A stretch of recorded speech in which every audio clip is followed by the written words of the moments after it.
ষষ্ঠীতে সবাইকে শারদীয় শুভেচ্ছা জানাচ্ছি অত্র মন্দির কমিটির পক্ষ থেকে এবং পূজা কমিটির পক্ষ থেকে। আমি আমার এই ভিডিওর মাধ্যমে সবাইকে একটু জানাতে চাই যে আমরা আমাদের এই মন্দির প্রাঙ্গণে এবছর অর্থাৎ তৃতীয়বারের মতো আমাদের এই মন্দিরে পূজা উদযাপিত হতে যাচ্ছে এবং আমরা আমাদের মন্দির প্রাঙ্গণে সম্পূর্ণ ধর্মীয় ভাবধারায় পূজা উদযাপন করে আসছি। অর্থাৎ সপ্তমীতে গীতাপাঠ, অষ্টমীর দিনেতে রয়েছে উলুধ্বনি এবং প্রদীপ প্রজ্বলন, আর নবমী দিন রয়েছে আরতি ও সংশোধন।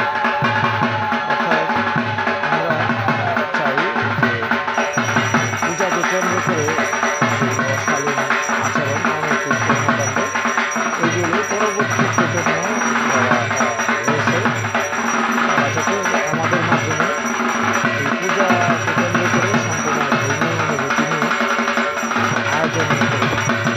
তো এই ধারাবাহিকতায়